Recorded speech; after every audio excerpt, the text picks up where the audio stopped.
E aí, pessoal, vamos mergulhar numa novidade super importante para quem está na corrida do concurso de escrevente do TJSP.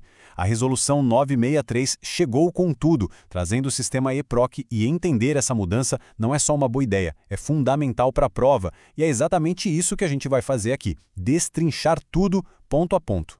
Então a grande pergunta é, o que, na prática, essa resolução e o novo sistema eProc realmente mudam no dia a dia do tribunal? E o mais importante, como a VUNESP pode transformar isso em uma pergunta na sua prova? É respondendo a isso que a gente vai guiar toda a nossa conversa.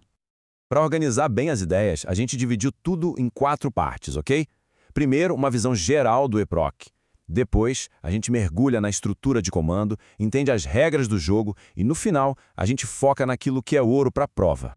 Ok, vamos lá. A primeira coisa que a gente precisa ter em mente é que essa resolução define as regras do jogo para uma das maiores viradas tecnológicas do Judiciário de São Paulo dos últimos tempos. O ponto central é este aqui. A resolução é basicamente o manual de instruções do eProc. O objetivo é substituir o sistema antigo, o SAGE, que, apesar de importante, criava meio que várias ilhas de informação. O eProc vem para padronizar tudo. Por isso a regra é clara. A partir da implantação, todo o processo novo já nasce e vive dentro do eProc. O SAGE vai sendo aposentado aos pouquinhos. Vamos avançar para ver como essa estrutura foi montada. Agora, a gente entra numa área que é a cara da VUNESP: princípios e organização. É aqui que moram muitas questões em potencial sobre quem faz o quê e qual é a filosofia por trás do sistema. O artigo 2º define 5 pilares que são tipo o DNA do sistema.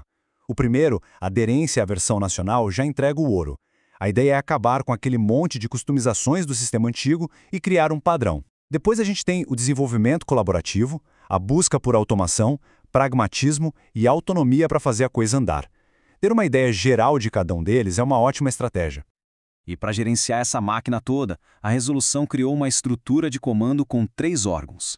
Entender a diferença entre eles é vital, porque é um ponto clássico que pode gerar confusão e, claro, um prato cheio para questões de prova. Agora, olha que interessante essa tabela. Ela deixa a divisão de tarefas bem clara. O CG, que é o comitê gestor, é a cabeça, a parte estratégica, formada por juízes. Abaixo dele a gente tem 2 núcleos de suporte. O NGN, que cuida da parte do negócio, ou seja, das regras do processo em si, e o NGT, que é a galera da tecnologia. A VUNESP pode muito bem criar uma questão pedindo para ligar os pontos, associar o órgão à sua função. Muita atenção aqui. Muito bem, já vimos a teoria. Agora vamos para a prática. Como é que o eProc funciona no dia a dia? Essa parte trata das regras que afetam diretamente o trabalho de todo mundo: advogados, servidores e, claro, dos futuros escreventes.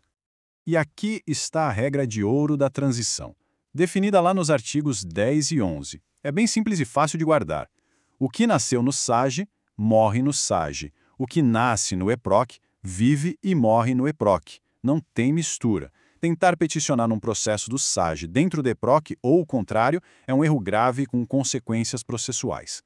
E para não deixar nenhuma dúvida, o artigo 14 joga toda a responsabilidade no colo de quem usa o sistema. O recado do tribunal é bem claro. Olha, a gente tem 2 sistemas, a obrigação de saber qual usar é de quem está peticionando. Errar o sistema pode significar que o ato simplesmente não vai ter validade nenhuma. É um ponto de atenção máxima.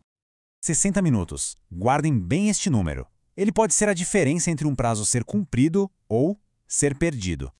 E aqui está o porquê. O artigo 21 traz uma daquelas regras com cara de prova, sabe?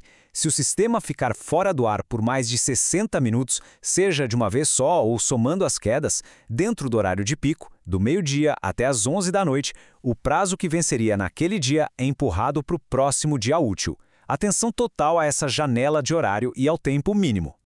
A resolução também se preocupa com a segurança, claro. O uso inadequado, definido no artigo 37, é basicamente qualquer coisa que ameace o sistema. Seja um ataque de propósito ou até o uso de robôs que sobrecarregam tudo e atrapalham os outros usuários. E quais são as consequências? O fluxo é bem definido, uma sequência. Primeiro, o acesso do usuário é bloqueado preventivamente. Segundo, a equipe de TI entra em contato por e-mail para entender o que rolou. E terceiro, se for um profissional registrado, tipo um advogado, o órgão de classe dele, como a UAB, é comunicado. É uma resposta em 3 etapas, bem fácil de virar uma questão de múltipla escolha. Chegamos na nossa revisão final. Se fosse para levar só algumas informações dessa análise para a prova, seriam estas. Vamos repassar os pontos mais quentes com maior chance de aparecerem na prova da VUNESP. Então, para fechar com chave de ouro, a responsabilidade é toda de quem peticiona. Artigo 14. O prazo é cumprido se o envio for feito até meia-noite, horário de Brasília. Está lá no artigo 26. A regra da indisponibilidade de mais de 60 minutos, do artigo 21, é importantíssima. E claro, a estrutura de governança com o CG, INGN e NGT, dos artigos 4 a 7, é um prato cheio para a banca. E para finalizar, fica uma reflexão, um desafio que vai além de só decorar. Numa questão discursiva, por exemplo, seria possível explicar com as próprias palavras a diferença entre o núcleo negocial, que lida com a regra do processo, e o núcleo técnico, que lida com a ferramenta. Dominar essa distinção mostra um entendimento de verdade sobre a matéria. Fica a dica e bons estudos!